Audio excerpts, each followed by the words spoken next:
Então, pessoal, aqui é David Alexandre e eu acho que gente boa precisa de uma segunda chance. É isso, é. E eu acredito que na vida tudo passa, até você passar a vida. Meu nome é Rosana Kister e eu penso que o que vale não é a quantidade de tempo, mas a qualidade do tempo. Aqui é Marcos Santos. Se você não pensar por si mesmo, alguém vai pensar por você. Aqui é a Luiz Alves. Precisamos sentir, viver e transferar o presente, antes de almejar o final.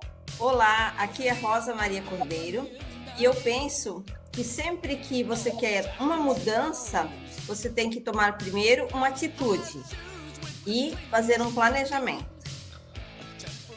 E assim, ó, a ideia é que a gente não tenha um bate-papo formal, seja um bate-papo bem informal, onde cada um fale o que acha, o que deixou de achar.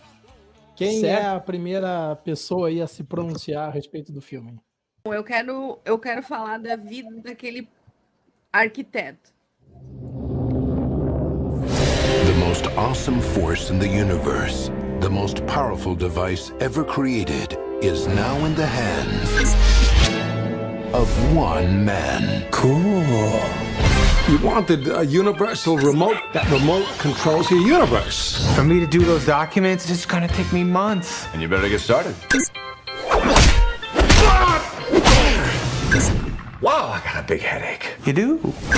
So I can re-experience any part of my life I want to. I heard a song playing on the radio this morning. We have a song? The song that was playing during our first kiss. What the hell is that song?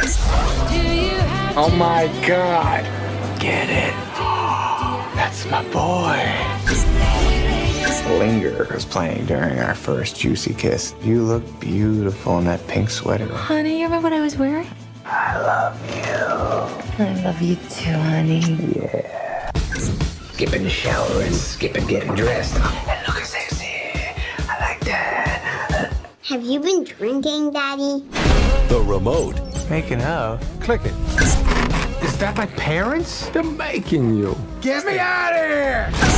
Takes control. This thing's broken. Keeps fast forwarding on its own. What else did I miss?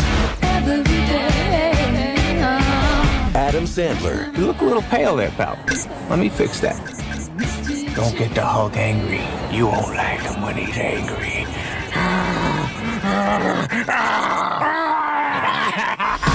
Click. Plants catch? Yeah, but your kid stinks. Ah.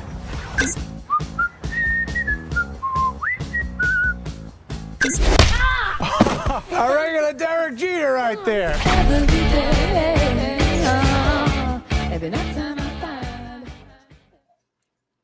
Quer falar da vida do arquiteto? Porque a vida do arquiteto é aquilo. E eu tô aqui para defender a vida dos arquitetos. Tudo bem que eu já abandonei a profissão, vamos falar bem a verdade. Mas é aquilo, gente. É na faculdade a gente aprende a ser aquele robô de trabalhar 24 horas. O lema do universitário em arquitetura é o que você faz da meia-noite às 6? Você desenha e projeta. Entendeu? Então, e aí a pessoa leva isso para a vida, né? Porque é a rotina. O processo criativo e a produção é muito extensa. Aquele arquiteto em questão, ele trabalhava com grandes áreas, né? O tamanho do projeto dele era imenso. Então, pelo visto, ele fazia, né? Não tinha nem o pessoal que ajudava ele aí para reproduzir as ideias. E dá trabalho, é muito detalhe. Foi então identificação à primeira vista, isso? Foi por isso que quando vocês me perguntaram assim, gostou do filme, não gostou do filme, eu pensei assim, gostou do filme como? Se é a vida do cara? É essa. Tipo assim, eu compreendo ele, entendeu? Então tu diz que é um condicionamento que vem desde do primeiro dia de aula na faculdade. A gente acaba treinando isso, né? Durante a faculdade, ter aquele tipo de rotina, ter aquele tipo de vida. Uma colega que sexta-feira de noite ela tá produzindo, sábado o dia inteiro. Esses dias eu estava aqui lendo, estudando, fazendo um artigo, ela estava trabalhando de madrugada. Então é a vida. Agora, em relação ao trabalho, né? Então, vai levar isso para outros tipos de convivência, relação interpessoal, relação com família, a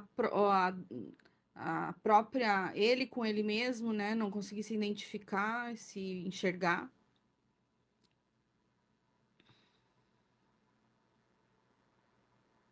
E aí ficou todo mundo mudo, me olhando, cara de paisagem, porque eu entrei com um depoimento forte, né? Com argumentos Palavras fortes da Isoé, logo na largada, assim. assim. Psicólogos aí, socorram ela, porra. Eu confirmei, comédia dramática. Aí combinou. Tá tudo certo. Mas já entrou com um drama de arquiteta, né, na sua profissão, né, Marcos? Nós, como psicólogos aí. Mas vamos falar do drama do Adam Sandler ou da Isoé? São dramas parecidos. Eu não sei se é o teu drama, Isoé, mas já que está aberto a comentários, eu não vi o filme agora, eu vi o filme no lançamento, já faz bastante tempo, mas eu lembro de várias cenas que eu acho legal ali, que é muita referência sobre evitação e fuga do desconforto psicológico, né? Desconforto mental das coisas ali. Então o cara está o tempo todo utilizando-se de uma ferramenta ali mágica do controle remoto para evitar o que seriam emoções negativas, né? E para fugir para o trabalho, né? Para ir para o trabalho. Não, dá para fazer um baita de um checklist mental das cenas, né? De quantas coisas ali ele quer forçar a evitação, né? O tempo todo fugindo, né? Quer evitar as conversas difíceis, quer fugir das responsabilidades familiares, né? Que é bastante forte na família quando aparece ali. Dá para fazer a panorâmica do filme inteiro sobre a fuga. Parece muito uma anestesia, né? Tá querendo anestesiar um monte de emoção que ele tem, ou que poderia estar vivenciando, mas ele não quer, né? E se refugiando de distrações, né? O tempo todo se distraindo, né? Só que o filme, nessas cenas de evitação, ali, eu acho que o bacana, assim, que eu me lembro de coisas pontuais, porque é comédia, né, também, mas é que o cara fica sistematicamente evitando inquietação, incomodação, e isso ali já mostra um resultado na vida real, que é a vida não melhora com essas fugas, né? Só vai acelerando o processo da vida, pulando um monte de fase e etapa ali, essa tentativa de evitar a dor, mal-estar, mas mostra sempre o efeito colateral, o preço que se paga por isso também, né? Acaba não tendo a aprendizagem que é necessária e inevitável também do confronto. Perde etapas da vida das pessoas, né? Perde etapas das vidas das pessoas importantes ali. Ele perdeu etapas da vida dos filhos, né? Da própria relação, o crescimento da relação dele com a esposa. Mas vocês não acham que a vida dele inteira tá bagunçada, gente? Olha só. Sim. O filme já começa com ele assim, ó, ele acorda no meio de uma confusão, ele come mal, ele é cobrado pelos filhos, ele sai de casa, ele entra no carro, ele não consegue se posicionar com o chefe dele, né? Ele chega atrasado nos compromissos, tudo é uma zoeira. Tudo. A moça do escritório também já se assusta com ele, já tá toda... Tipo, tava segurando ali com limitações também por causa dele, né? E o engraçado é que a inaptidão dele de lidar com essa situação toda, ela aparece por uma irritação crônica que ele carrega. Vocês perceberam isso? A ponto dele, da satisfação pessoal dele, se vingar no menininho que mora do lado da casa. E sem contar também que ele está sempre correndo atrás de... ele quer ganhar o dinheiro, ele quer a promoção... Ele quer porque ele acha que só assim ele vai conseguir ser feliz, que ele vai conseguir dar o que a família precisa, ele vai ter o que o vizinho tem, porque daí ele olha o brinquedo que o menino tem, a bicicleta nova, e ele está sempre pensando em ter aquilo que o vizinho tem.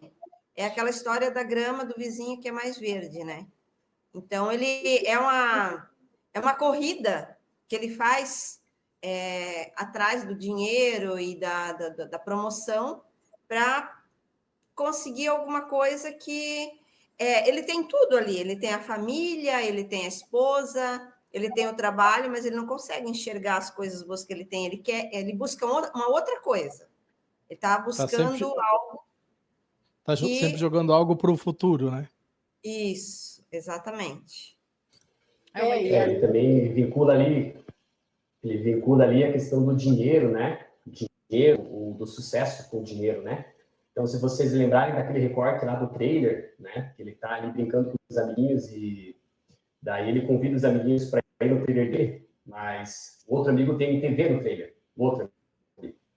Então isso acaba, não sei se gerando uma ferida emocional, provavelmente, né?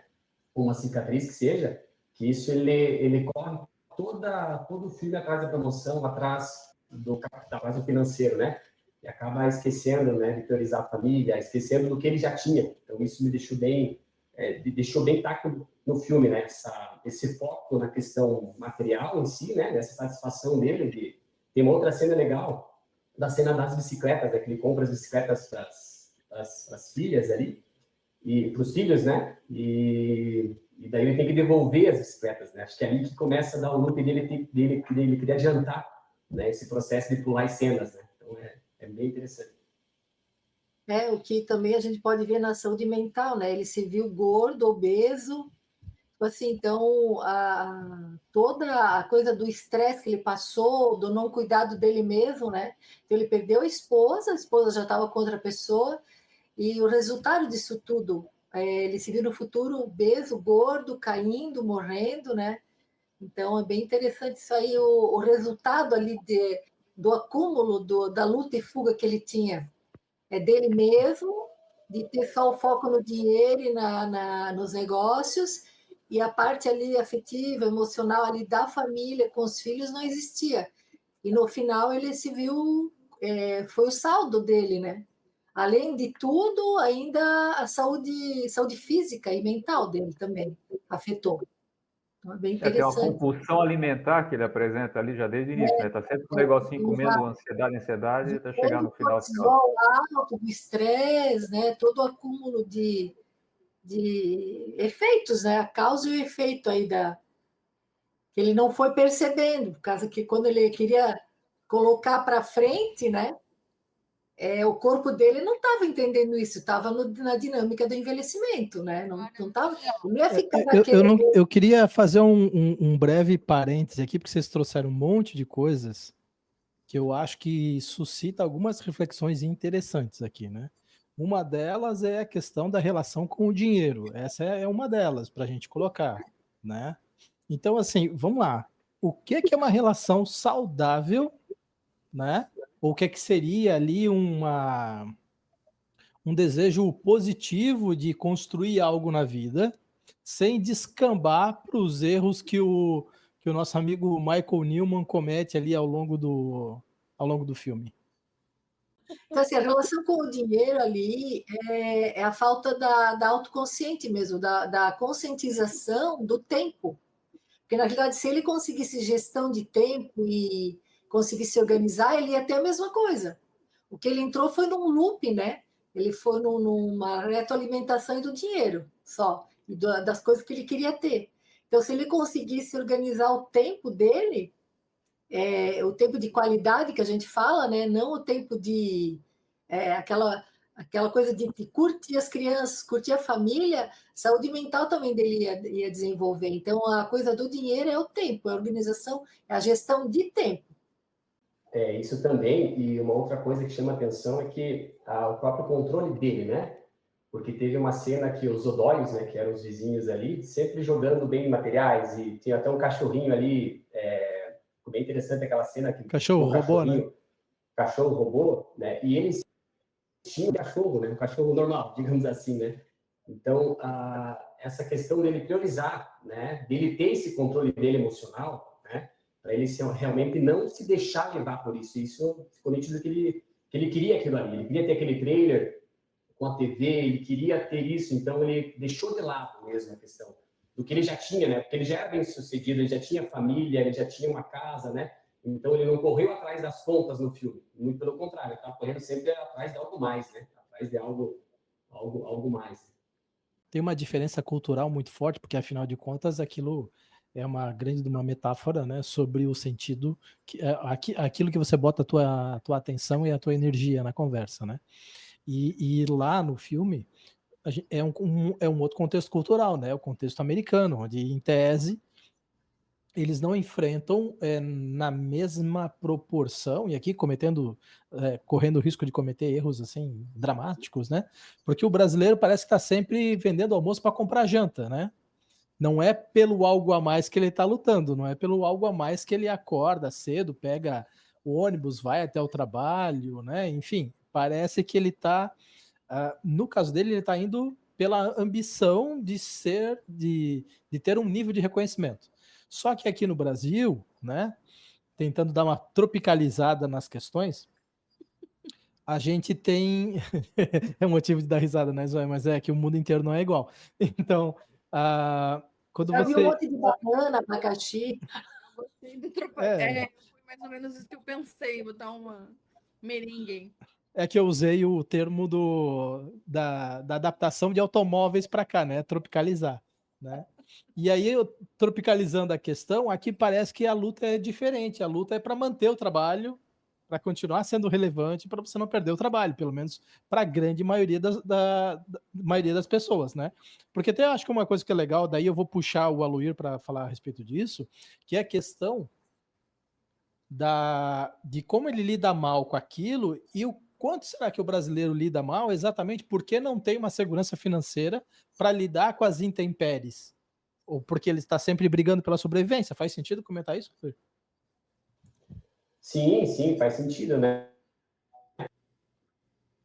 E também, muitas vezes, porque ele acaba delegando o próprio controle, né? Eu digo o controle financeiro dele. Isso pesa bastante, né?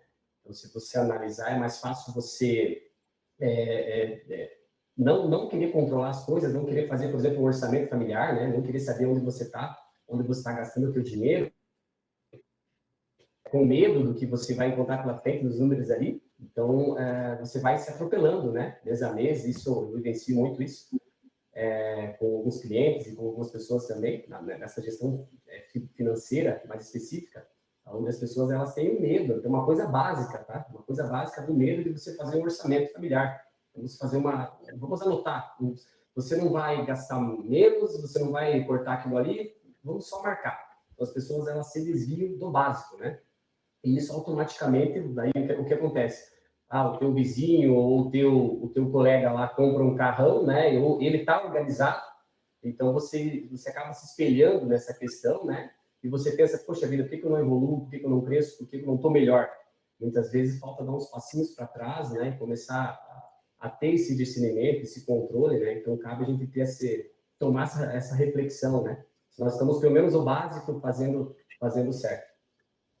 Então daria para a gente fazer um paralelo e dizer que, assim, no caso lá do Newman, né? Ele está numa ambição um pouco deslocada e o brasileiro, ele tem a síndrome da avestruz, que enfia a cabeça no buraco para não ver o tamanho do rombo na conta. É isso que você quer dizer, não? É mesmo, ele foge da própria realidade muitas vezes, sabe? Enfrentar o que está acontecendo, enfrentar o próprio... ou seja, tomar uma ação, né? Acaba fugindo. Ele não quer ver com medo do que vai encontrar. Expliquem os mecanismos de autodefesa aí, psicólogos, por favor. Só uma observação ali sobre a questão da devolução das bicicletas, né? Aqui no Brasil, quando se compra alguma coisa, não dá para devolver. Lá eles ainda têm a opção de que pode devolver a bicicleta. Aqui não. Aqui tem que parcelar no cartão em 12 vezes e pagar e ficar com a bicicleta, né? É uma diferença também que eu percebi no filme que é diferente, né? Aqui do Brasil. Um pouco do brasileiro ser tão endividado é essa questão também do parcelamento, né? Que vai lá, parcela a bicicleta, daqui a pouco vê alguma outra coisa, vai lá, parcela mais alguma coisa. E quando vê o teu salário, ele está comprometido em parcelas no cartão de crédito. Você inicia o mês com o teu salário já comprometido, com parcelas de coisas que, R$50, R$100, daí tu vai somando, daqui a pouco deu R$1.800, né? Então... Rosa, mas eu acho que ninguém enxerga isso. Enxerga o hambúrguer, enxerga o iFoodzinho, enxerga a blusinha, enxerga o brinquedinho, enxerga a pessoa, a cervejinha. O que eu quero dizer é o seguinte, a pessoa não está enxergando o valor e o quanto isso compromete. Ela está enxergando o bem momentâneo. Faz sentido isso? Faz. Vamos fazer aqui aplicações de casos reais para pensar o sistema de autodefesa, né? Outro dia, uma cliente, uma senhora aí de idade avançada, disse que empregou 4 mil e poucos reais na compra de um iPhone aqui no shopping popular da cidade, parcelado em 12 vezes. Ela disse que era importante, precisava de uma câmera melhor, tal, não sei o quê. Aí eu fiquei pensando, há um mês atrás ela tinha me dito que o salário dela mensal é 5 mil. Aí houve uma discrepância ali no meu estado mental de pensar, pô, mas qual é a prioridade dessa pessoa? Já que estão falando de algumas questões de finanças, né? Primeiro, o mecanismo de autodefesa é de autoafirmação. Eu tenho, eu posso, eu consigo, eu dou conta, que seja em 12 vezes. E aí a marca, a imagem, o status ali fala mais alto porque a pessoa quer manter o status, né? Apesar de eu achar que a pessoa em si não teria condições de manter status de nada. O estilo de vida dela não é justificado pelo salário que ela ganha, né? Mas acaba sendo uma imagem que se projeta e essa imagem tenta mascarar a situação de dificuldade, ausência ou falta, né? Mas voltando para o filme em relação a isso, não sei se vocês lembram que tem um fantasma que assombra o cara o tempo todo, que é o professor de natação, acho que das crianças ali, que acaba... Que vai virar o marido... que é um cara totalmente fora ali, esquisitão, mas está sempre por perto, é mais acolhedor do que ele. As crianças adoram mais o professor, a mulher dele é simpática e acaba se casando com ele depois na evolução da história. E aí fica só ele sempre com aquele insightzinho que não faz ele parar para pensar e resolver, só faz ele pensar, jogar para frente. Depois eu resolvo, né? Depois eu vejo isso, mas tá lá. É um dos fantasmas. E uma outra cena que é mecanismo de imediatismo, né, que também está dentro de pacote da autodefesa, é fazer a qualquer preço dar certo naquela cena que para mim ficou bem marcado, que ele está na reunião, já é quase na metade do final do filme, na reunião com os chineses para apresentar o projeto mega não sei o quê, só que a primeira metade da reunião é horrível. Os chineses vão para o canto, começam a falar mal, ele pega e aumenta o volume para ouvir lá o que eles estão falando, descobre que o projeto dele não vai ser aprovado, ele muda tudo. Ou seja, quase a corrupção acontecendo ali, né? E aí é aprovado porque ele pega e joga o jogo dos chineses, fala o que eles querem ouvir e tal, e só para justificar, muda totalmente, retira a volta do projeto lá, mas ganha o que ele quer, de imediato, né? Imediatismo. Então, Imediatismo. Olha aquele projeto, tem o contrato, tem o dinheiro. Tem uma frase que é recorrente ao longo do filme ali, gente, eu queria comentar isso, que é recorrente, sempre sai dele, a frase assim, ó, eu tô cansado da minha vida. Tudo para ele é chato, sem graça, as crianças... isso, né? No começo já. Partes desagradáveis, ele botava para frente. Ele se priva dos prazeres também, né, da vida. Ele não tem sabor, né? Não tem o sabor das coisinhas pequenas. Das construções das coisas que vão dando os grandes sabores depois, né? Tipo, aquela hora que ele acelera lá, várias coisas dos episódios da vida dele, com a família e tal, depois ele vai ficar com a mulher, aquilo lá tem que passar também, porque não construiu, ele não lembra o que ele construiu para chegar naquela parte, né? De estar com a esposa. Então é como se não tivessem peças faltando, né? Um quebra-cabeça com peças faltando. Até o sexo ele acelera lá, ele fica tudo extasiado e a mulher fica frustrada lá porque não... Mas é que o sexo, gente, não sei, tem 3 e 3 aí. Mas o sexo é uma construção, você começa, né, de manhã cedo para chegar na janta. Então é um negócio que às vezes não é construído na rotina. Você admira outra pessoa, você admira a construção daquele relacionamento, você quer estar com a pessoa, né? Você quer compartilhar esse momento com ela também. E também tem a parte que o controle remoto, o número é além. Então, ele sempre queria além. Então, já ali já é uma senha do filme, né? Outra coisa que eu percebi também, ele achava importante ter as coisas. Os filhos e a esposa achavam importante eles irem para o acampamento no final de semana. E ele achava que se ele não tivesse o dinheiro, se ele não tivesse conseguido a promoção, o final de semana não ia ser feliz, não ia ser do mesmo jeito. Então, a família achava que ficar junto, jantar com os pais, né, dele, era importante. Será que tem algumas profissões que suscitam que ela demanda esse nível de dedicação? Algumas avaliações quanto a isso, tá? existe no meu caso, né?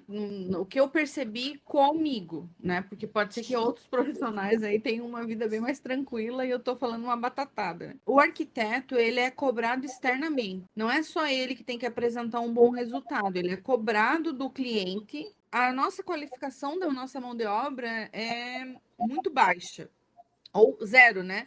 Eu fiz uma das minhas dissertações quando eu me especializei em construção civil, porque eu sou especialista em execução de obra. Eu fiz sobre a qualificação da mão de obra operária na indústria da construção civil. Eu fiz com mais de 200 obras, entrevistei todas as pessoas que estavam na obra. As pessoas aprendem aqui o processo construtivo e a execução desse tipo de acabamento e mão de obra com o pai, com a mãe, com quem está aprendendo, com quem está ensinando. Então, aprendeu com o avô, aprendeu. Existe uma carga de responsabilidade em cima do profissional arquiteto ali, que ela vai empilhando responsabilidade, uma vez que você tem lá todo o perrengue de lidar com uma mão de obra que não é suficientemente qualificada, está mais do que provado, a gente pode ver aí, né, as obras públicas do Brasil, né, que são um show de horror, né, vamos dizer assim. Hoje caiu uma aqui no centro, em Floripa, eu moro em Floripa, caiu uma aqui no centro, estavam demolindo. Eu não sei o que fizeram para... Eu disse para minha mãe, nossa, não consigo imaginar como é que conseguiram derrubar a obra, caiu em cima dos pedreiros. Eles estavam mexendo numa parte de demolição, mas, gente, para cair obra, o trem tem que ter, tipo, tem que ter feito muita coisa para cair. E aí soterrou dois funcionários lá na obra. Situação terrível, né? A gente teve uma situação recente aqui em Blumenau, né? A Rosa estava até próxima do BO que deu lá, né? Mas ali no caso dele, ali tinha comparação também, né? Que nem a Luiz estava falando, ele até chega no escritório, vê aqueles carros importados, aqueles carros mais o Sheik árabes lá naquela cena. Então tem a comparação que hoje em dia está sendo muito, né? As pessoas aí na própria rede social estão se comparando muito, isso também. E a coisa do próprio de subir de carreira, né? De ele chegar na gerência, no CEO aí, que é o chefe só para lembrar, tá? Aquele filme é pré-lançamento de iPhone, tá, gente? A internet nem era o que é hoje. Gente, mas tem uma outra coisa que agora me lembrei nessa fala da Rosana, que acontece também na vida de um profissional de arquitetura, por conta de sempre estar buscando essa validação super nível hard, em alto nível. Você, por exemplo, eu acabei de ir na Casa Cor, né, aqui em Florianópolis. Você também constrói muita coisa e projeta muita coisa que é só de revista e que funciona para revista e que não tem utilidade às vezes na vida da pessoa, no modo que aquela pessoa funciona, trabalha, vive, sabe, se relaciona internamente ou circula dentro de casa. Você está fazendo uma obra de arte. Em outras palavras, é isso. Arte que vai ir para as redes sociais ou que vai para é bonito, o sofá é bonito, olha que lindo esse sofá, é bom de sentar? E tá errado? Tá errado querer ter as coisas boas? Eu acho que é um combo. Não acho. Na verdade, é um combo. É um combo. Então explica aí, Aloysio, qual que é o combo? Seria esse desejo, né, de ter aquele que o outro tem, muitas vezes, sem ter a questão da gestão financeira. Então, isso é o combo, tá? Que você pode ter, mas você tem que ter hoje. Você não pode fazer uma programação financeira daqui 3, 4. Então, a falta do planejamento financeiro junto com essa questão aí do imediatismo. Né? Você quer ter as coisas para ontem, né? O que eu vejo, assim, complementando o que o Aloir falou, não é proibido ter. E as pessoas elas têm que ter um incentivo para crescer e para construir alguma coisa. Só que a que preço, né? A que preço que eu vou construir essa carreira, vou conseguir minha promoção, deixando a família de lado, pulando os jantares de família, pulando os finais de semana com os filhos, fugindo da convivência com a família? Então, é isso que eu vejo bastante, assim, no filme. O quanto que ele deixa os prazeres, que são os mais importantes, na verdade, né?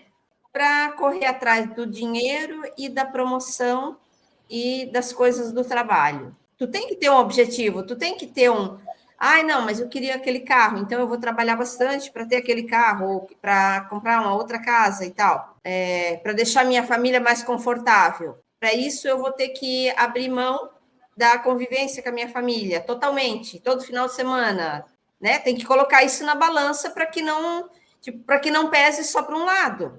Isso tem que ter um equilíbrio. Deixa eu entrar nesse mérito, então, e eu vou puxar o Marcos para a conversa, para o Marcos explicar um pouquinho o que é o tal, um conceito aí que até é meio moderninho, que o pessoal não fala muito, mas é a questão da robotização.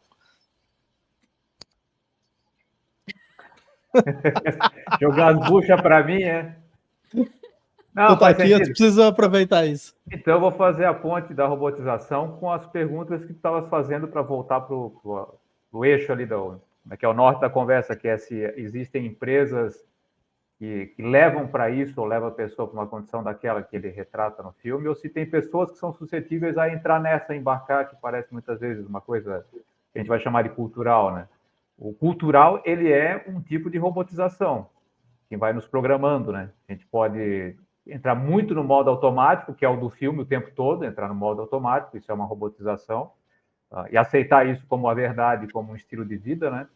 E aí vem o contraponto, o reflexo e impacto, que é as coisas da vida dele que vão dar ruim, vai dar errado, que é a parte afetiva, né? Filho, esposa, tem cenas do pai dele muito fortes, né? Diálogos que vão acontecer. Essas vão ficando para escanteio, e seria, a Rosa falou, outros falaram aqui, seria a parte menor que parece para ele, mas que são as mais essenciais ao longo daquele trajeto que ele fez. E ele foi ignorando a todo momento essas pessoas nesse trajeto. Então, o que ele vivencia como robotização? Primeiro, o negócio que o David falou no início da cultura norte-americana, que eu acho que vocês já viram isso nos filmes antigos, que é não aceitar a vida de perdedor, né? Loser, para eles, é a maior ofensa, é mais do que FDP ou qualquer outra coisa que a gente se acha ofendido aqui, né? Então, ser um loser para eles não faz sentido. Então, eles vão buscar algo que mostre como sendo bem-sucedido e vitorioso. Aí eu diria, não é nem a empresa, nem o sujeito, é a robotização. Robotização é além disso, é a panorâmica da cultura, né? Então, a robotização norte-americana que o filme retrata o tempo todo, tem muito daquilo que o cara manifesta ali, né? Tem um padrão de consumo elevado que ele quer sustentar, uma imagem que tem por trás. Perguntaram aqui se é certo ter um carrão só para bonito. Não sei se é certo ou se é errado, mas eu sei que dá problema na cabeça do cara também, haja visto os colecionadores de carros de todo tipo que ninguém vai dirigir. Male vai expor num museu para que pelo menos alguém vê. Não, é o fetiche do material. O Marcos já está criando intriga com a comunidade que coleciona carro. Não é nem intriga, eu atendo um sujeito que coleciona 40 carros antigos que ninguém nunca viu. Ele mostrou para mim só. Tem um galpão com carros antigos lá. O cara altamente contaminado e doente, assim. Não, mas a robotização tem a ver com isso. É uma coisa que alcança todo mundo. E aí, se a gente fosse avaliar qual é a co-participação do sujeito na robotização, né? Quando ele vê nisso ali, que parece que é o não ser loser, né? Culturalmente, alcançar o sucesso maior, trabalhar para ter muito dinheiro, para sustentar bens materiais de consumo, qualidade de vida, tal, que a gente concorda aqui, que também tem uma mensagem subliminar na vida dele que ele quer fazer isso. Não, eu quero ganhar o máximo que puder, vou trabalhar até morrer, se precisar, para garantir que minha família tenha do bom e do melhor e vou sustentar essa imagem, né? Só que não vai usufruir, ao longo do percurso, uma vida minimamente satisfatória ali, né? A parte afetiva dele, zero. As crianças querem afeto, zero. Com a mulher dele, zero. Com o pai dele, zero. Só que tem outra parte ali que não é só coisa material. Tem aquela pessoa não tem autoconsciência, aquela coisa do dia a dia, tipo assim, a cervejinha, futebol, trabalho, cervejinha, futebol. Então, também, é aquele ciclo que a pessoa fica só nisso. Então, também, futuramente, obesidade, aí geralmente fuma e assim vai. Também é uma robotização, não é? Ele tem aquele trabalhador que está ali, com horário, pode chamar de robotização. Eu estava indo exatamente nesse sentido, Rosana. Porque assim, toda vez que você robotiza, parece que você abre mão da tua lucidez, né? Faz sentido isso? Em certa medida, será que a gente não está fazendo isso também com a nossa vida, não de modo geral, mas em determinados aspectos, por exemplo? O bom de refletir sobre o que passaria na vida é fazer escolha se aquilo que você está fazendo importa mesmo para aquele momento que você está na vida, né? Então, olhar cada parte da vida mesmo, olhar cada ponto. Ah, isso aqui faz sentido para mim, eu preciso disso daqui ainda. Ah, eu faço essa atividade aqui, ou eu faço 5 tipos de atividades. Esse dia eu estava falando com uma pessoa lá que ela pratica 5 tipos de esporte durante a semana diferente. E aí precisa fazer tudo isso de esporte, porque é importante o esporte, mas 5 tipos de esporte na vida, né? Isso aí já dá bastante pano para manga, porque eles fazem isso com as crianças. Então, a criança tem aula de inglês, balé, judô, então assim, a criança não tem tempo nem para brincar mais solta, né? Ela está com o dia todinho. Mas aí a reflexão tem que partir dos pais também, né? E olhar para tudo isso. Então, a gente olha para a vida da gente, mas não é fácil, porque você está replicando isso para o resto da família. Então, deixa eu fazer uma pergunta para vocês, aproveitando esse ensejo aí, que a gente está vendo que as coisas acontecem com o nosso personagem lá no filme, mas também acontece no cinema, acontece na vida real, né? E aí vocês já deram exemplos de que essa distorção acaba chegando até nas crianças, né? E eu acho isso que, infelizmente, eu acho isso natural, né? Porque tal pai, tal filho. Isso acaba, inevitavelmente, impactando um ao outro, né? Mas o ponto aqui é o seguinte... Vamos lá, estou vivendo a minha vida aqui com um determinado nível de robotização.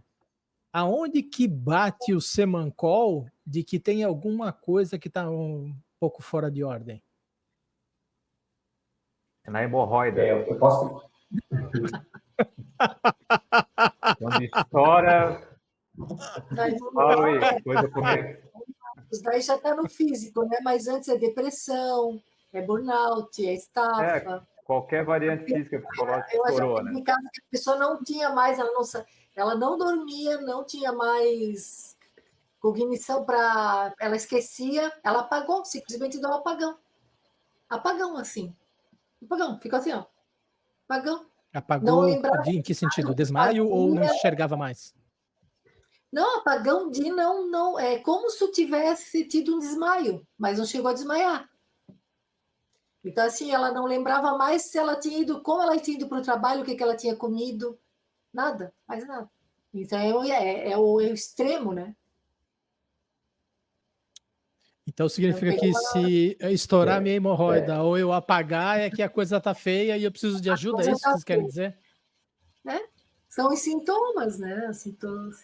Porque a ideia é como é que a pessoa por si só perceberia-se num contexto de robotização. Ela não sabe o que é robotização, a gente está dando um conceito. Pois é isso. Mas quando é que faz uma virada, aí, uma quebra do fluxo, aí, quebra do ciclo de vida robotizada, né? O que acontece? Não, eu brinquei da hemorroida porque ela é o extremo, né? Mas eu saí no fim de semana do evento aí, que era evento só para homens, aí tinha os caras lá executivos, os caras profissional bem cedido, tal, não sei o quê. Minha opinião, 90% dos caras lá altamente robotizados. E vieram com os discursos já repetitivos, né? Tipo, ó, nunca contrariei os pedidos e o desejo do meu pai, seguia o fluxo do que ele queria, repetia a vida, pais e filhos. E aí fica nessa coisa de também ser robotização, uma coisa que parece ser um valor, né? Valor de pai para filho. Eu disse, não, mas foi o meu pai que me ensinou a ser assim, fazer desse jeito. Pô, mas tu adoeceu também, cara. Teu pai morreu por causa dessas coisas aí. Um cara com câncer lá, com baita de um tumor participando do evento, veio trazer a experiência dele lá, por que chegou nesse nível, né?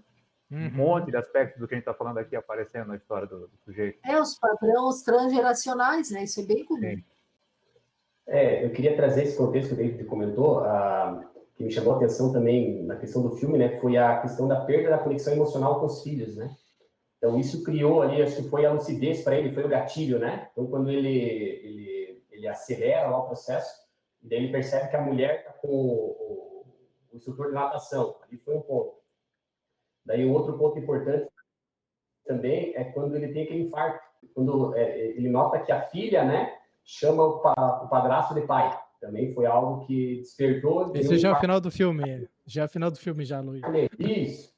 Isso. Já no final do filme. São recortes que chamam a atenção que foi uma virada de chave, né? Foi algo que ele despertou para a rotina dele, né? Quer ver uma coisa, Luíra, complementando o que você está falando, que assim, eu fiz algumas anotações enquanto eu assisti o filme, assim, porque eu gosto de anotar e, enfim, para ter um registro, né? E a ficha dele cai quando passa 1 ano e que a esposa já não ama mais ele.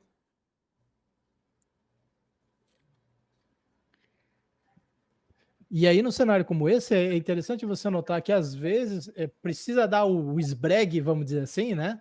Ou seja, a pessoa precisa tomar uma na cara, literalmente, né? Pá! Na cara, assim, para se tocar de que, ops, né? Tem aquele memezinho do carinha com a mão assim, né? Que, opa, peraí, dei mancada, o que eu fiz de errado aqui? O cara tava robotizado, não tava dando atenção, não tava lúcido do que estava acontecendo. E tem um detalhe que, para mim, chama atenção, ele não tá lúcido, né? Para as necessidades dele e para as necessidades dos outros. É porque ele está desconectado. Eu percebi isso daí como uma desconexão do que entra dentro dessa questão de desconectar do que precisa, do que eu quero e do planejamento futuro que a gente está falando ali. O que eu preciso agora para minha vida? É montar a casa na árvore para as crianças. O que eu preciso agora na minha vida? Pagar as contas, ver o que sobra, fazer uma análise. E aí depois planejar, vou ter um carro, vou ser tal, até para você subir de cargo e não é da noite para o dia, né? Não, você se constrói uma carreira, você se sustenta nessa situação. Tem duas coisas na tua fala que eu acho que dá para a gente esticar um pouquinho. Duas delas, eu vou falar as duas para depois vocês escolherem o que vocês querem falar. A primeira delas é a seguinte. Ok, então como é que... Ok, caiu a ficha.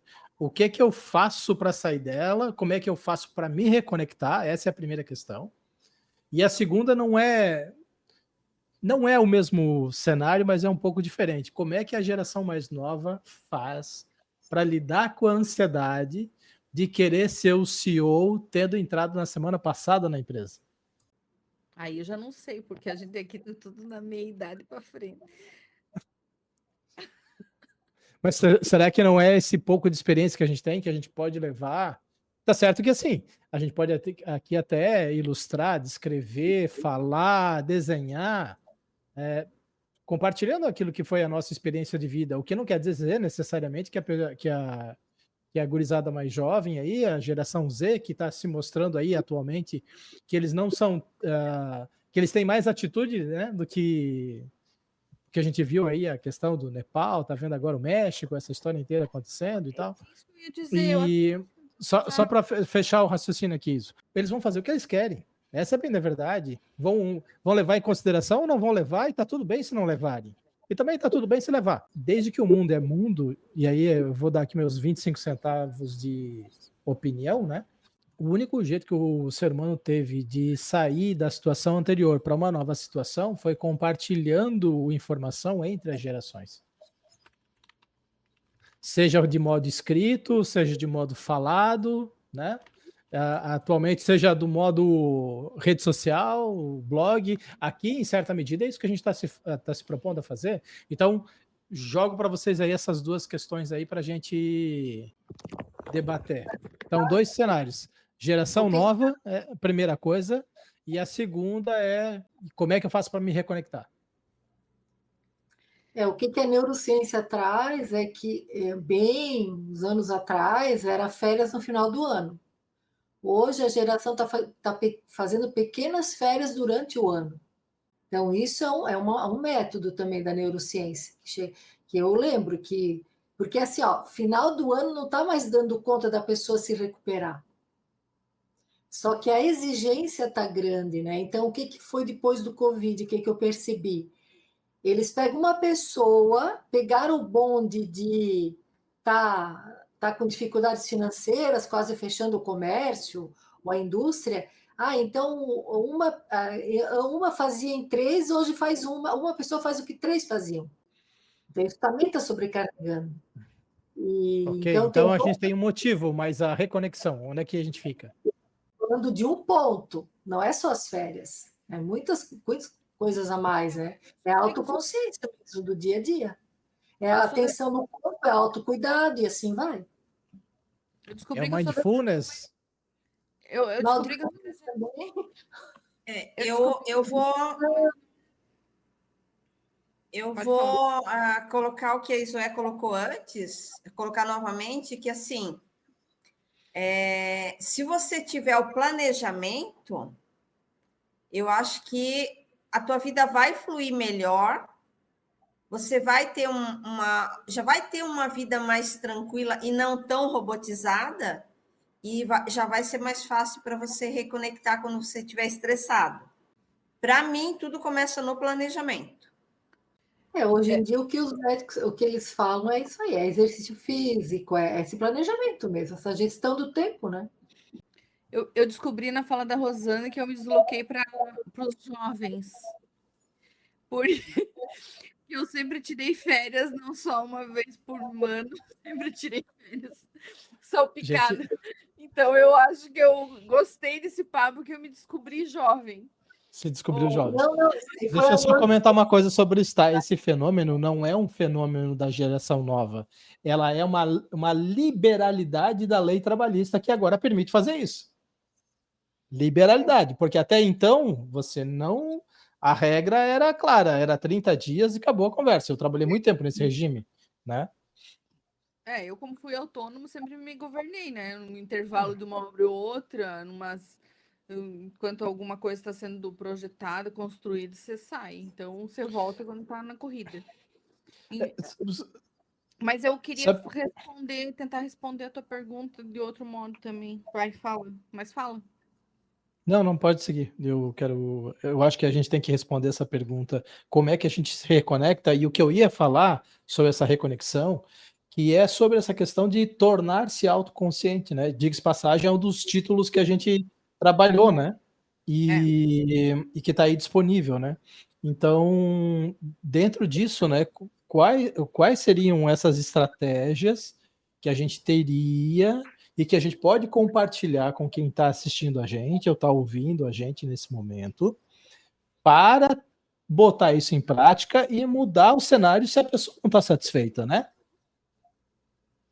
Então, essa questão do autoconsciente eu acho super importante, sabe, David? A gente já falou várias coisas aqui de, não lembro o que comeu naquele dia, né? Não sabe o que fez.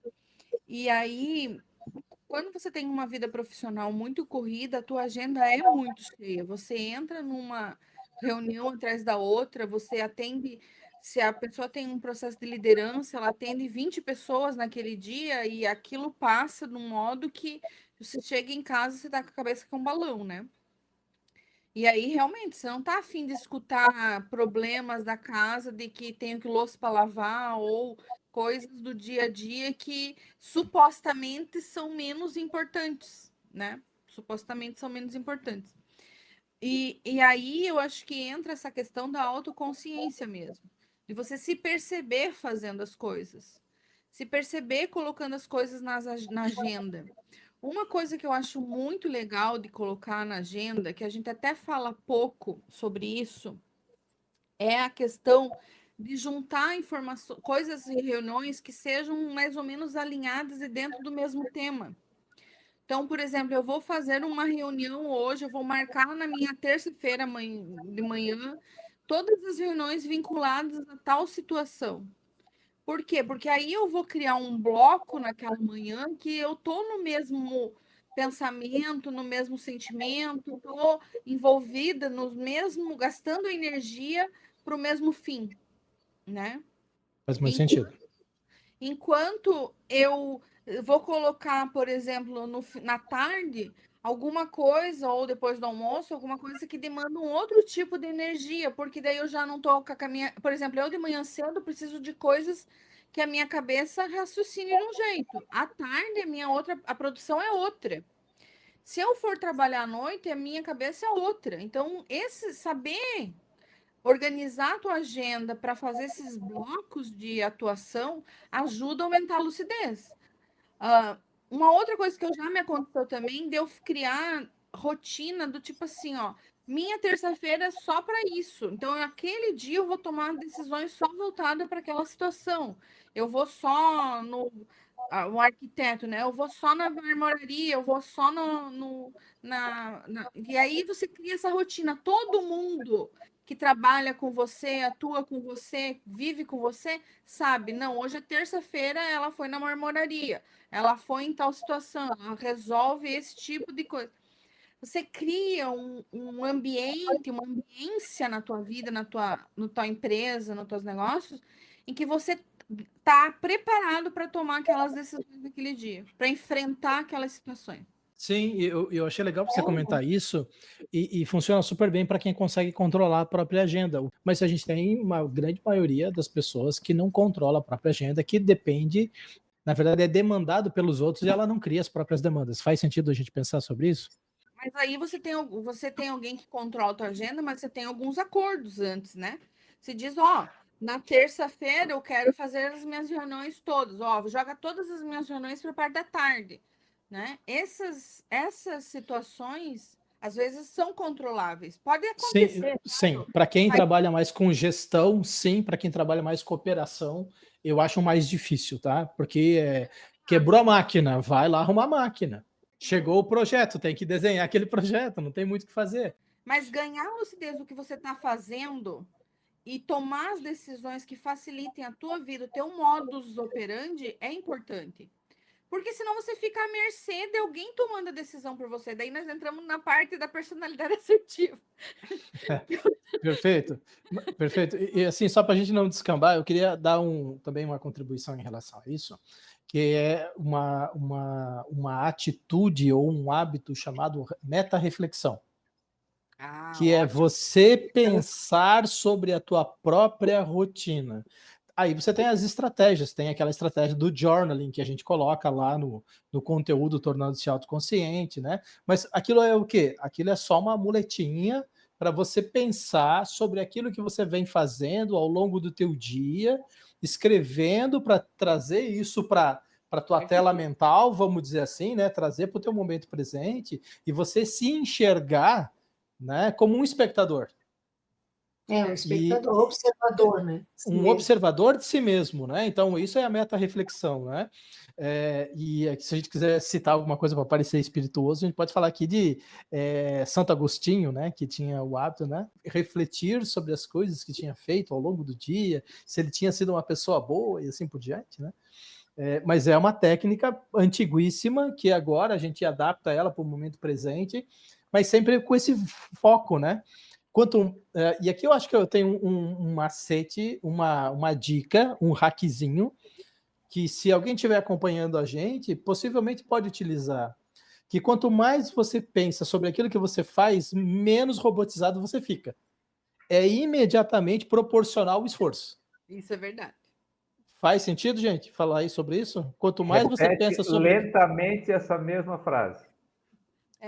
Quanto mais você reflete sobre o que você faz, na mesma proporção você sai da robotização. Talvez aí quem ouviu vai ver que eu não falei a mesma frase 2 vezes, mas pode voltar um pouquinho e passar no slow aí do YouTube, né? Baixa a velocidade, porque tem certeza que alguém ansioso vai escutar a gente aqui na velocidade 4x, né? Mas não vai saborear, né? Esse bate-papo aqui, né? Mas assim, ó, tem sabotar o 4x, então. Vai ficar normal. Vai ficar normal. Mas sabe o que eu pensei aqui, ó? Que já estamos em busca aí de possíveis estratégias e soluções, né? É a pergunta que se faz para uma pessoa jovem que é eufórica e ansiosa em qualquer contexto profissional, é um dos principais. Por que qualquer pessoa participando de uma realização pessoal, por exemplo, você realizou uma atividade sua que você gosta de fazer, que é muito legal, pode ser no trabalho, na vida, lazer, esporte, tanto faz, mas você faz essa atividade, por que nessa atividade que você faz bem feita, você gosta, realizou, reconheceram que foi legal e tal, você vai ficar pensando nisso a noite inteira e vai passar um dia, ainda vai estar lá, você revivendo aquela cena, e por que com as suas questões particulares, por exemplo, com a sua saúde, ou com um dia que foi prejudicial, ou um problema, você não repassa isso várias vezes para fazer isso que é uma meta-reflexão, né? Por que a meta-reflexão parece que ela cai nesse abismo do só o que foi legal? O dia inteiro eu vou ficar refletindo uma coisa legal, mas por que as coisas ruins não são refletidas nesse nível para daí chegar à conclusão de que você tem ali alguma dificuldade, ou está faltando lucidez e tal.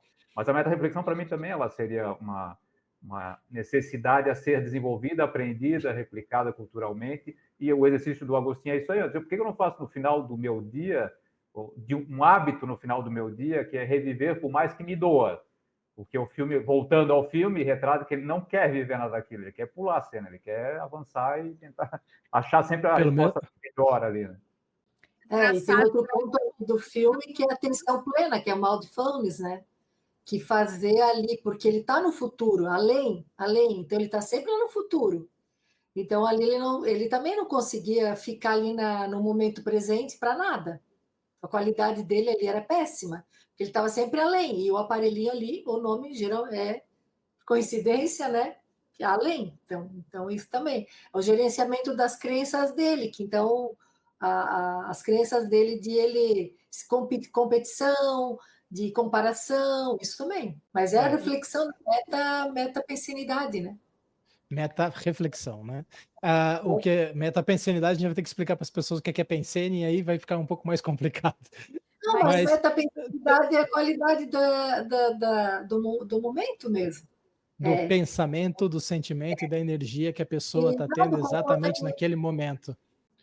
Rosana, deixa eu aproveitar o teu gancho ali. Eu não tenho exatamente aqui números, né, das queixas relacionadas à ansiedade.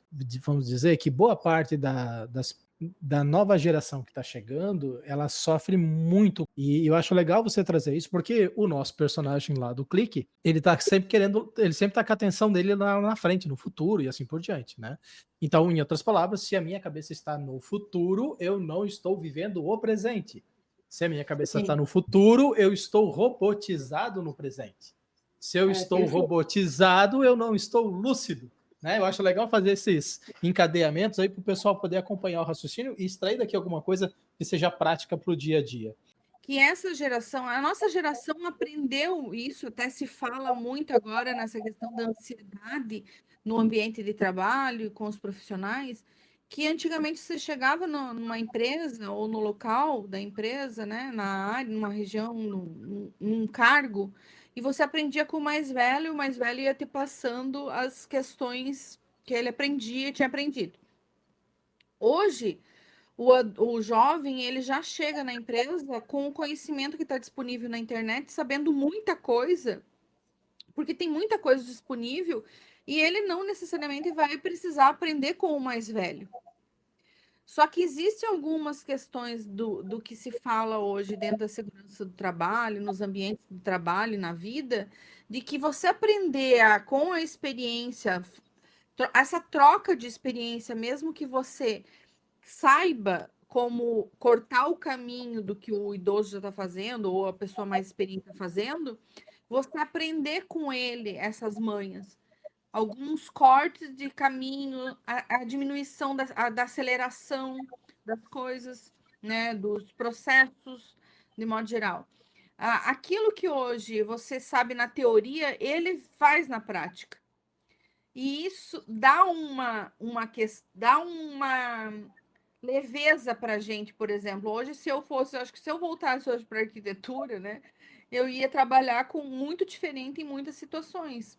Mas essa segurança de ter 25 anos de profissão e tal, te dá um gabarito para conversar e atuar na área, né? Deixa eu compartilhar uma experiência aqui, porque eu trabalho com a gurizada, né? Eu tenho lá um time. Eu trabalho com a gurizada. A Luiz Zoé sabe lá, a Rosa também conhece a turma. E eles vêm com conhecimento teórico. O que eles não têm é prática. E treino é treino, jogo é jogo. Tem diferença. E uma das coisas que eles relatam para mim é a insegurança de não ter certeza do que está fazendo.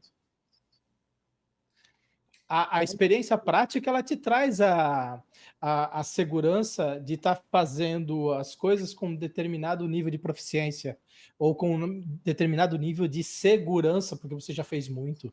Né? Então, isso é uma coisa. E como a experiência deles é muito teórica, eu acho que o Marcos pode falar bastante sobre isso aí, porque o Marcos é sexólogo, né? Então, eu acho que é um bom exemplo, né? Todo mundo conhece sexo na teoria, mas na prática que é bom, né? tem um monte de mito e conversa daquilo e conversa da outra. No trabalho, essa mesma lógica prevalece, gente. Então, eu percebo que eles relatam essa segurança e tem uma coisa, por que eu falei da questão de dar espaço para eles que eu acho relevante? Porque você não vai conseguir se sentir menos sobrecarregado das suas responsabilidades se você não compartilhar as suas responsabilidades na medida da capacidade e também da disponibilidade da geração mais nova de querer se expor para o risco, né? Porque a gente acho que deve considerar que a gente não pode fazer a parte do outro por ele. O que eu quero dizer com isso? Por mais que eu tenha experiência, eu dê o espaço, mas na hora de fazer, eu não posso tirar teu protagonismo. Você precisa executar, né? E o feedback que eu acabo recebendo nesse contexto, gente, ele é de uma genuína gratidão. E muitas vezes vem na frase assim, pô, você me botou para fazer uma coisa que eu não acreditava que eu seria capaz de fazer. Certo. Então, né, tem uma gratidão que vem junto dentro dessa frase, né? E aí, o que é mais legal é que à medida que eles vão sentindo, se expondo, aí eles começam a botar as asas de fora para darem os próximos passos, né? E daí a gente sabe que em determinados contextos, determinados tipos de empresa, você vai ter conflitos geracionais, porque a pessoa mais madura, com mais idade, talvez ela esteja com um medo de perder o emprego, por conta que o rapaz mais novo trabalha e também faz as atividades que ele faz. Mas tem um fator aqui que eu acho que pouca gente se atenta, é que a grande diferença que você tem entre um determinado cargo profissional, do júnior e do eu nunca lembro se é pleno, sênior ou sênior é pleno, alguma coisa assim. Sênior, o sênior é o último. O sênior é o último. Isso, exato, o sênior é o último. Então tá, o sênior que ele tem em vantagem a quem está começando é tempo de voo, gente. E os perrengues que aparecem inevitavelmente ao longo do tempo, só o tempo traz para você. Não tem treinamento que cubra isso. Né? Então, num cenário como esse, por exemplo, de ter a experiência, aí sou eu dando aqui de tiozão cagurizado. Se o lugar onde você trabalha está matando a liderança do futuro, está tirando de você a responsabilidade de você dar o próximo passo, de você se desenvolver, de você assumir riscos, de saber que errar está tudo bem, depois conserta, porque errar não é feio. Feio é não assumir que fez errado e não trabalhar para consertar. Então, e se a empresa não te dá esse espaço, troca de empresa. Faz isso por você. Porque aí você vai encontrar um espaço, um lugar, um ambiente que realmente saiba desenvolver liderança. Porque uma coisa é falar que desenvolve liderança e demitir mais da metade dos seus funcionários porque ninguém faz o que você quer, e eu tenho exemplos disso na minha vida particular, né? Na minha vida profissional particular. Então, a pessoa que fala. Outra coisa é a pessoa que cultiva e desenvolve talentos a ponto de sair de campo e deixar a gurizada jogar, porque eles dão conta de tudo. E tem outra também que nas escolas, nas formações, eles não têm nenhuma orientação, né, financeira, para gestão financeira, gestão de nada. Eles vão lá, conteúdo e... Porque a mentalidade do MEC é essa, mentalidade conteudista. E que está completamente desconectada da realidade funcional do mercado. Completamente desconectada. Mas uma coisa que você está falando aí nessa fala, eu acho que é interessante pontuar o fato das pessoas, dos gestores, infartarem com mais frequência do que os mais novos. Porque além deles terem uma responsabilidade maior, e aí eu falo do parte técnica, eu já respondi, já tive 480 funcionários sobre o meu controle, tipo assim, né, pronto para morrer literalmente de agora para daqui um pouquinho. E aí você tem uma responsabilidade técnica ali e você tem que delegar. Algumas coisas você tem que delegar. Eu costumo dizer, se você não delegar em algumas profissões que você atenda, você vai ter que carregar o piano, que nem diz você, né? Se você não delega, você carrega o piano. Esse cara pode infartar. No caso do infarto, no filme a gente viu, o cara chegou num estresse tão grande porque ele estava gerindo tudo, fazendo tudo e coordenando tudo.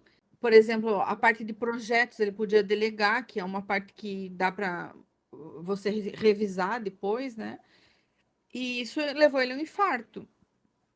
E é normal, né? A gente está vendo aí as pessoas trabalhando dentro de casa 24 horas por dia, acelerou muito o trabalho, né? A carga de trabalho aumentou. A pessoa conseguiu reunir para ela, chamar para si a responsabilidade de mais coisas nesse processo. Quem já era uma pessoa que assumia responsabilidades, passou a assumir mais ainda, né? E aí a gente também entrava numa reunião em questão de segundos para outra, não precisava de deslocamento, não precisava de nada, isso daí piorou, né, a situação.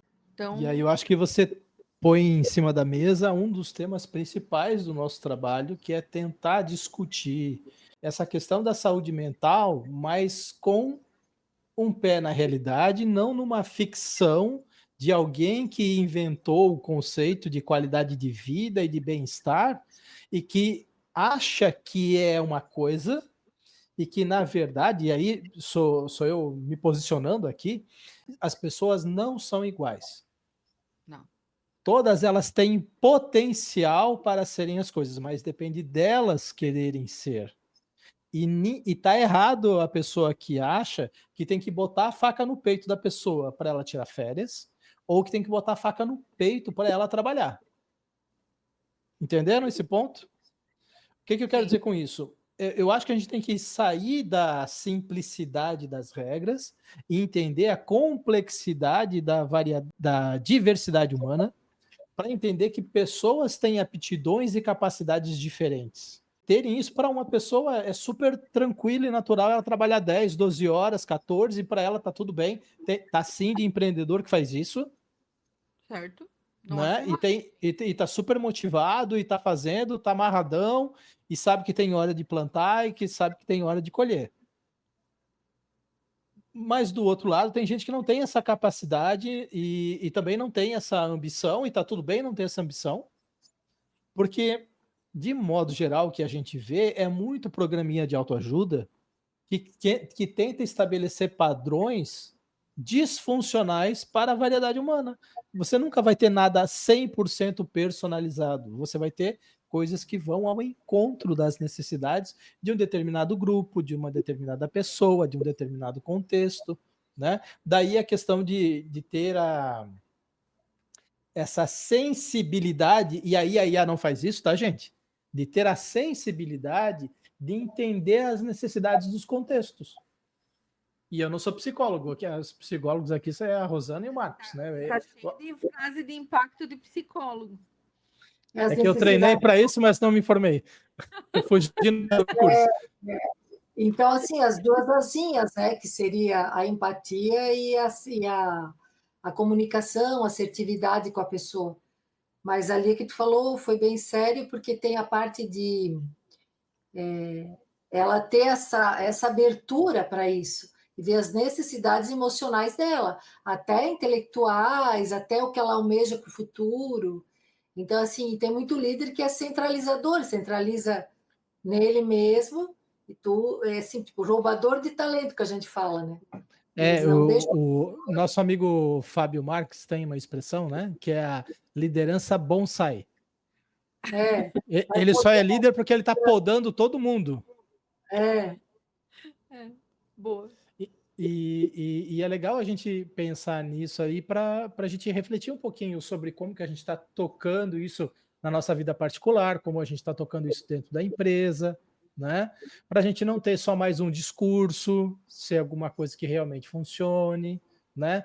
Olhar para essa questão da saúde mental, que agora passa a ser uma responsabilidade das empresas, já era uma responsabilidade das empresas, né? Isso é, mas agora passa a ser alvo de fiscalização, vamos dizer assim. Agora, na verdade, o governo vai poder controlar, né, a parte documental, a parte de teoria da empresa.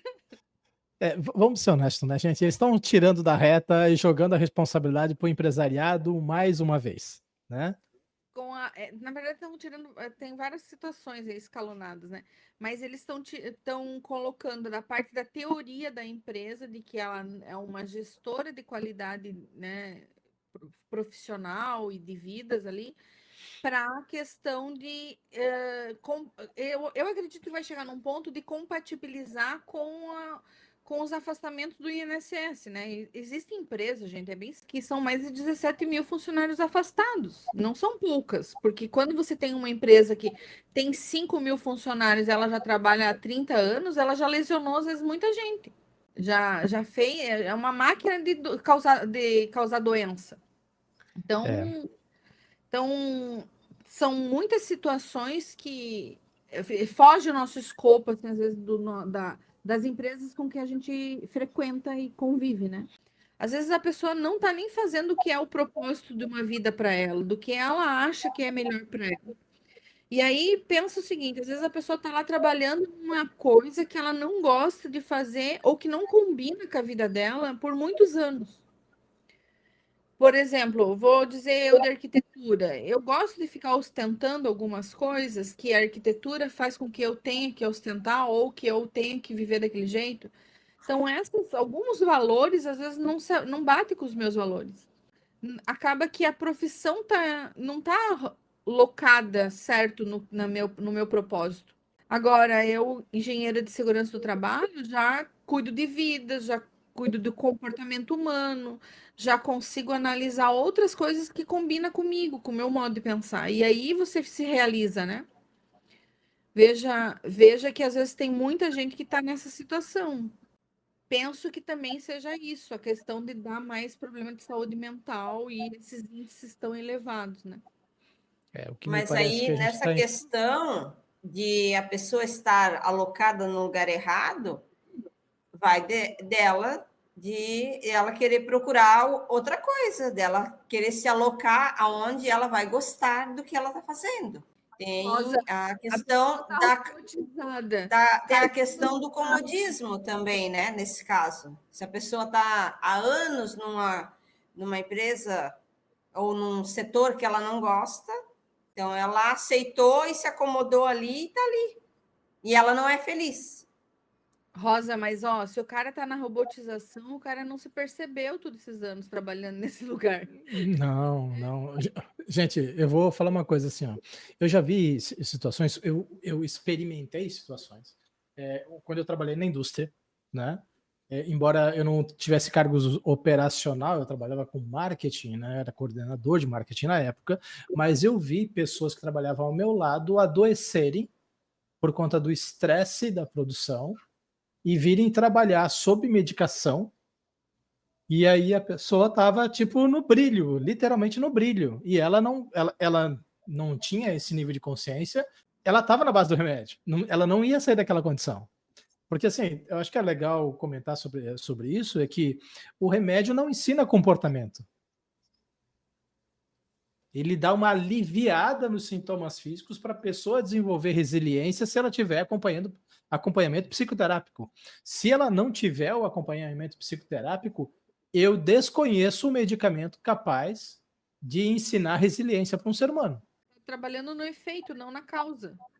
Exato, e é esse o ponto que a gente precisa trazer lucidez para a discussão que a gente tem aqui, no sentido de efetivamente ajudar as pessoas, porque se às vezes a pessoa que está ouvindo a gente, ela ouviu e disse, não, mas o medicamento lá me ajuda, claro, ele vai ajudar, vai dar um bem-estar físico, mas caso você não trabalhe na causa, que é sim o trabalho da Rosana, o trabalho do Marcos ali nessa conversa, Às vezes até o trabalho da Rosa é o que vai ajudar a pessoa, porque ela vai recuperar a autoestima, trabalha com biomedicina e estética, vai recuperar, uma mudança vai acontecer por conta da questão visual, mas também vai mudar para uma questão hormonal, mas vai mudar de verdade se ela trabalhar as questões dela. E aí o pessoal diz que o pessoal tem mais medo de falar em público do que da morte, né? Eu diria o seguinte, as pessoas têm mais medo de encarar elas no espelho do que falar em público ou ter medo da morte. Né? De outro modo, a gente teria psicólogos todos ricos aí, né? Batendo madeira para que aconteça, né, Marcos? Chegaremos lá nessa vida. Chegaremos lá, ok. A NR1 ali foi uma estatística. O governo ele quer sempre cortar gastos, que nem a vacina da gripe para idosos. Chega tudo lá para eles pagar a conta, né? Entre aspas, né? A gente paga a conta da gente mesmo. Mas aí, claro, com as estatísticas todas, aí chegou nesse ponto da NR1, que é a cobrança das empresas, porque chega no médico do trabalho. A parte boa é que, assim, embora tenha o perrengue de ter que se adaptar a uma coisa do qual as empresas não estão preparadas, não pelo menos na sua maioria, aí tem gente disponível, que nem a gente está aqui, né?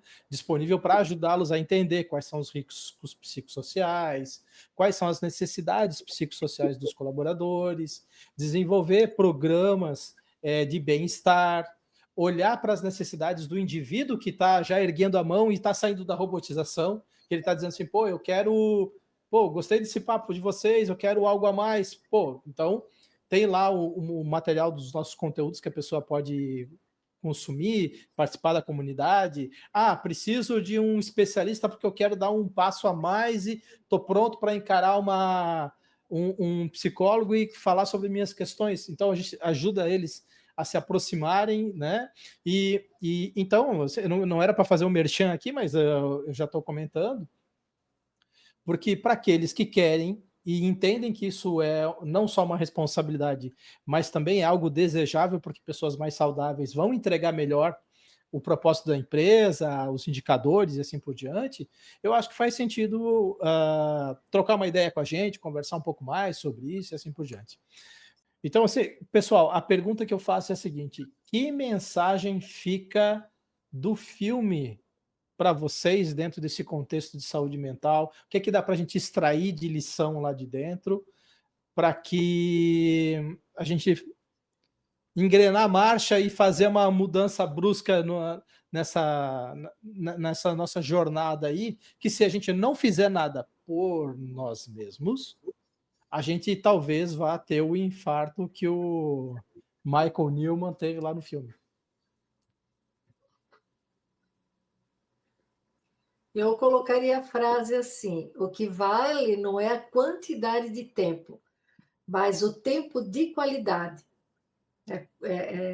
A pessoa que tu estás ali, às vezes a criança ou o filho, ele não quer um tempo grande, mas a qualidade que tu vai estar com ele ali. Ouvir ele com atenção, dar o que ele necessita, ou a própria família ali, né? Que no caso foi o que ele se tocou no final, né? Do filme.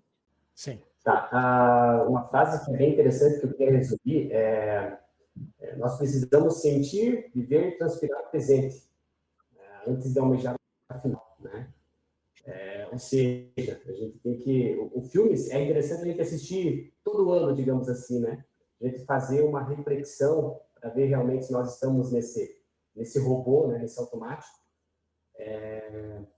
e nós tomarmos o controle da própria vida, né? Então, tomarmos as decisões, assim, mas, assim, pensar e realmente viver o presente, né? Sem almejar, não ficar só pensando no final.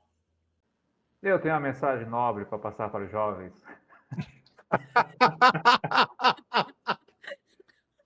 Como é que é o combo da desgraça, né? Mas se fosse avaliar a panorâmica do filme, a totalidade é que viver robotizado ao modo de fast food e fast food gera muito adoecimento, né? Então, quebrar essa conexão com o que é essa vida acelerada ali e desaceleradamente aproveitar melhor as coisas essenciais de valor familiar, valor afetivo e tal, ajuda muito mais a ter significado de vida, né? E ali no filme inteiro parece que não há um significado maior de vida, senão aquilo que é repetição conclusão material, o consumo, né? Tudo muito exacerbado ali. O filme tem vários exemplos de transtornos, problemas, vícios, compulsões e tudo mais, e é legal que sirva de exemplo o que há de pior também. O pior dos exemplos é um bom exemplo para a nova geração. Né? Concordo. Não Tem seguir. Bom exemplo para não seguir. Bom exemplo para não seguir, exato. E tem pouca gente que se atenta sobre isso, né? Eu acho que tem uma dica boa aí nisso que tu puxou, assim, Marcos, que, por exemplo, as pessoas ignoram fala assim de modo geral, tá, gente? Se a pessoa tá só no esquema Netflix, YouTube e TikTok, improvável que a pessoa vá puxar um livro, uma biografia, a vida de alguém, para aprender com os erros daquela pessoa. E ter uma oportunidade de aprendizagem, né? Agora você foi banido do YouTube no vídeo. Agora sim. Tchau. Aí para dentro. O que eu achei assim que me chamou a atenção do início ao fim do filme como o Aloir falou, deveríamos assistir pelo menos uma vez por ano. Sim, para a gente lembrar do que a gente não quer fazer, do que a gente não quer ser, do que nós não queremos deixar de exemplo para os nossos filhos, porque uma coisa que chama bastante atenção, tem uma hora que, quando ele acorda obeso, assim, e ele encontra o filho dele, e ele vê que o filho dele se tornou obeso igual ele. Então, assim, isso demonstra para ele que ele não foi um bom exemplo, que ele fez as coisas erradas e o filho seguiu na mesma linha, né? Então, eu acho bem importante isso, a gente saber o que fazer, mas também saber o que a gente não deve fazer, o que a gente não deve deixar como exemplo. Nessa linha, Rosa, eu diria assim, se você não... Tudo passa na vida, né? Tudo que se fizer hoje vai passar, mas a vida também pode estar passando, né? E a tua vida pode estar passando ou ter passado já, conforme a idade, aí, se a pessoa não se atentou, passou, né? Concordo com todos vocês que falaram ali que é um filme para você assistir, e ele é um filme que acaba pegando a pessoa que está minimamente sensível e que está vivendo essa robotização, e ele é capaz de fazer esse papel assistencial de fazer a pessoa, por um breve momento, ganhar lucidez. Então a arte tem essa vantagem, né? A arte ela consegue, de certa forma, sensibilizar o dessensibilizado, vamos dizer assim. Levar a parte emocional para o racional, né? Exato, de fazer refletir, de levar isso para um outro nível. O que a pessoa vai fazer com essa informação, se ela vai procurar ajuda, se ela vai mudar o cenário, pouco importa nesse momento. O que importa é que durante alguns segundos ela ficou disponível para ser assistida, essa é bem da verdade, né? Assistida no sentido de que, poxa, me caiu a ficha, vou procurar alguém para conversar. Minha vida não tá legal, eu posso mudar isso, né? Eu tô comendo bolinho demais, eu paro de comer bolinho, vou fazer outra coisa, né? Então, eu acho que o filme ele tem esse mérito, e ele é um filme que acaba pegando muito as pessoas no contrapé, porque ninguém vai ver um filme do Adam Sandler achando que é um drama, né? Concordam? Pelo menos na época que foi lançado, foi uma coisa meio sem noção, né? Pessoal, como assim? Tem uma virada no final do filme ali, que ela é bem relevante, e eu acho que ela casa bem pro tema que a gente trouxe para cá. Aloir, obrigado por dar essa dica aí para nós. Eu acho que valeu super a pena a discussão aqui. Tá show de bola. E agora a gente vai pensar nos próximos episódios.